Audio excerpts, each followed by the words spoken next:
et Public Sénat.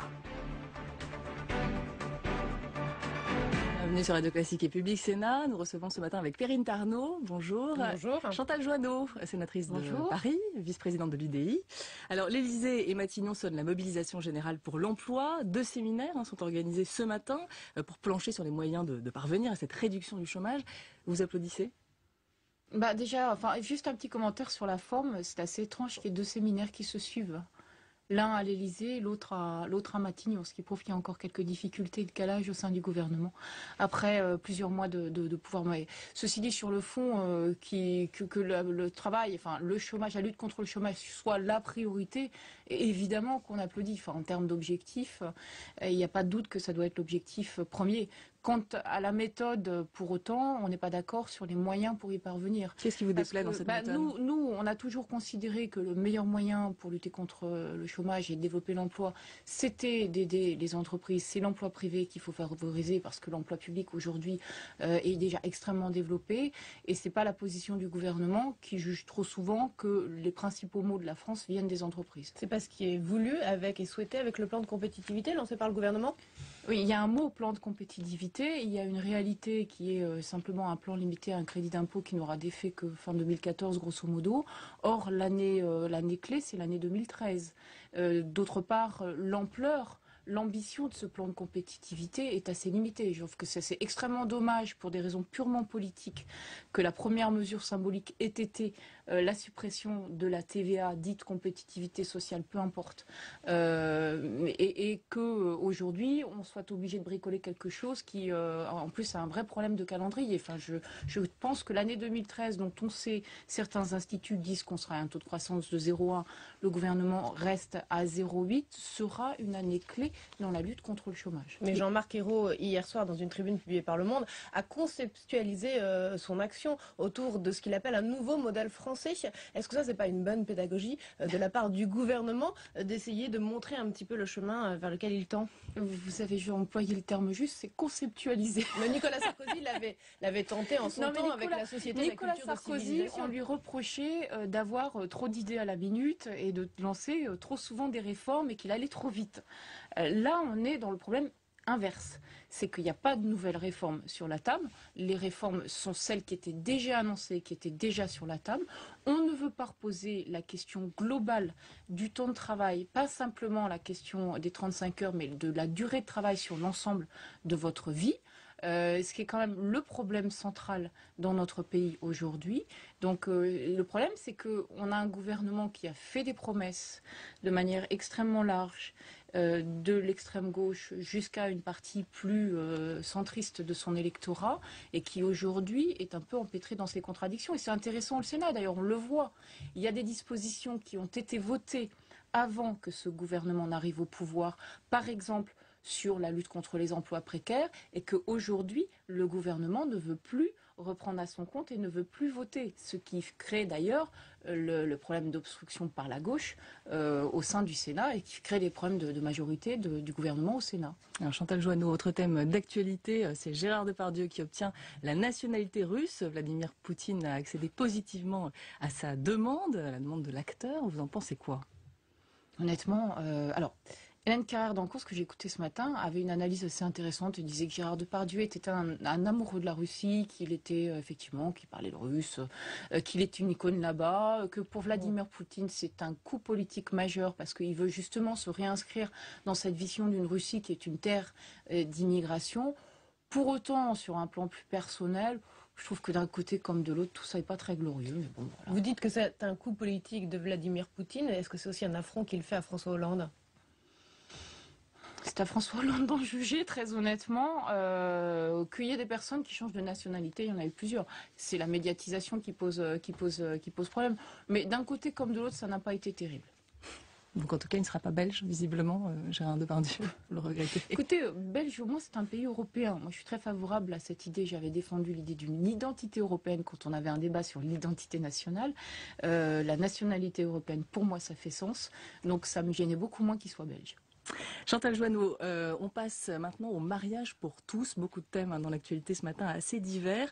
Une information dans Libération ce matin, le gouvernement pourrait finalement traiter de la procréation médicalement assistée dans un autre texte que celui sur le mariage pour tous et l'adoption, un texte sur la famille, promis hier et annoncé hier par Jean-Marc Ayrault. Est-ce que ça vous semble une bonne solution? Ça manque de courage et de clarté. Enfin, je trouve que c'est à l'égard de l'ensemble des Français, ça manque de courage et de clarté. Soit on est sur la position de Christiane Taubira qui était opposée à la procréation médicalement assistée. Et dans ce cas-là, effectivement, elle n'a pas la place dans son texte et on n'en parle plus. Soit on est pour.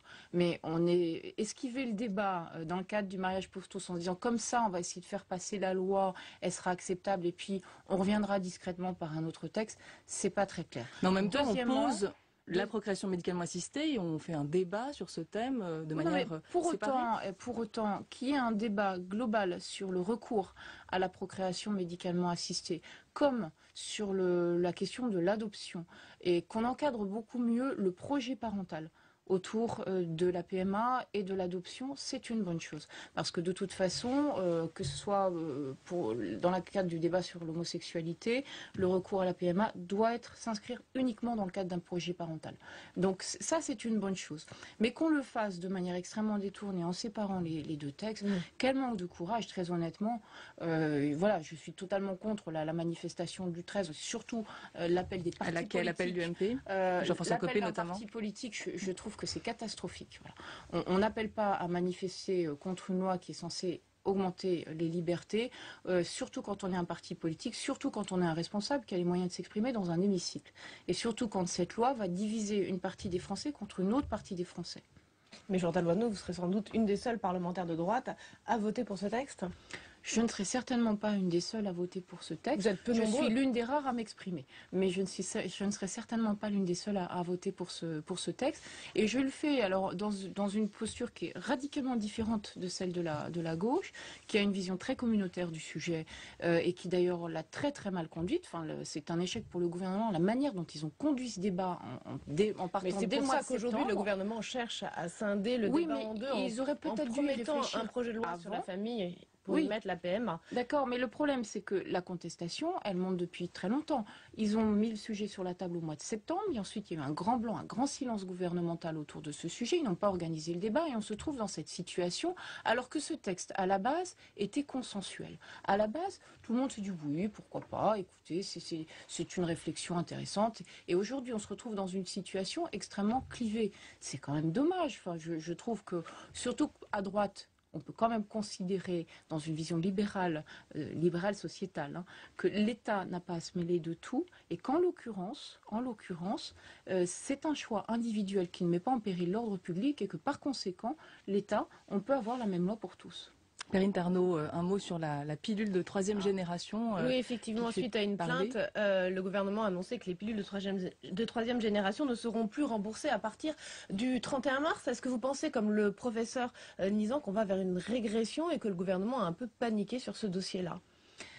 Il y a sans doute un vrai sujet, mais la réponse n'est pas adaptée. Pourquoi ? S'il y a une question de sécurité autour de cette pilule, dans ces conditions, il faut l'interdire ou modifier ses conditions de prescription. Le déremboursement, normalement, n'est réservé qu'à des médicaments dont l'effet médical n'est pas avéré ou totalement mineur. Donc aujourd'hui, je trouve que le déremboursement est une réponse très étrange par rapport à la polémique, par rapport à la question qui est lancée, qui est celle de la sécurité des effets secondaires de cette pilule de troisième génération. Donc ça manquerait un peu de clarté selon vous ?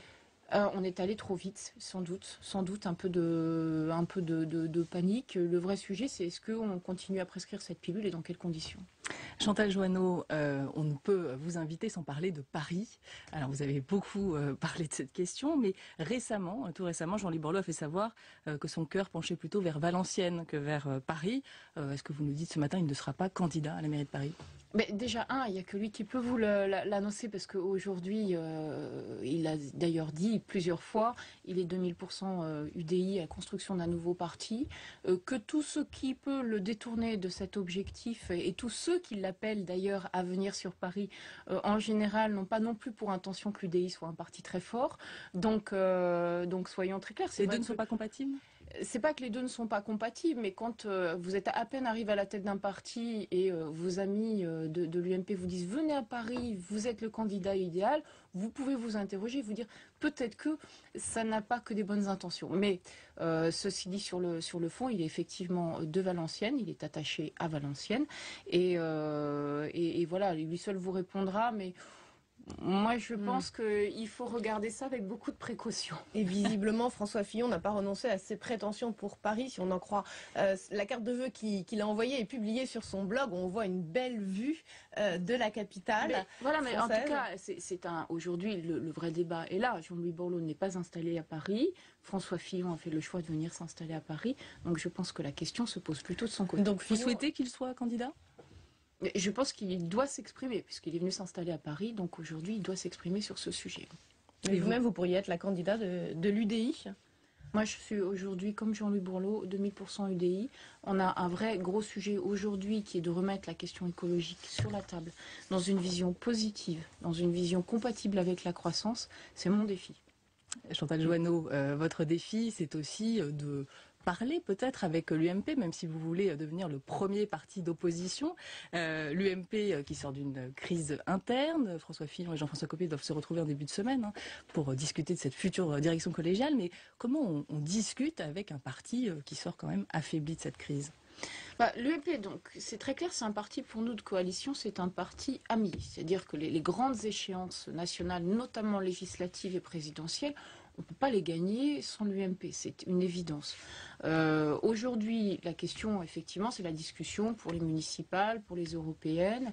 On n'a pas de parti en France. Ceci dit, sur le terrain, les gens se parlent. Sur le terrain, les élus locaux qui sont très implantés, rassurez-vous, ils n'ont pas changé de position. Donc, la question de l'organisation de l'UMP, elle nous pose problème surtout pour des élections nationales, moins pour des élections locales. Mais vous dites aujourd'hui tout sera bloqué avant septembre et cette nouvelle élection annoncée pour la présidence de l'UMP ? Je pense que ça ne va pas nous faciliter la tâche. Je pense que c'est très mauvais pour la démocratie, de toute façon, qu'un parti se déchire comme ça, de la sorte. Surtout qu'il ne se déchire pas pour des raisons de fond, puisque dans le fond, les deux candidats avaient à peu près le même programme et les mêmes positions, que ce soit pour le mariage pour tous, que ce soit vis-à-vis du Front National.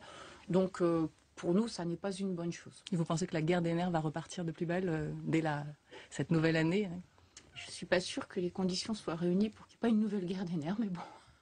Ceci ne me regarde pas, je ne suis plus à l'UMP. Et vous avez des échanges encore avec François Fillon Ah oui, j'ai des échanges avec les membres de l'UMP. Je veux dire, au-delà de l'aspect très médiatique des choses, quand j'ai quitté l'UMP, la réalité quand même, c'est qu'on partage comme beaucoup d'opinions communes, c'est qu'on est un parti de coalition, donc évidemment.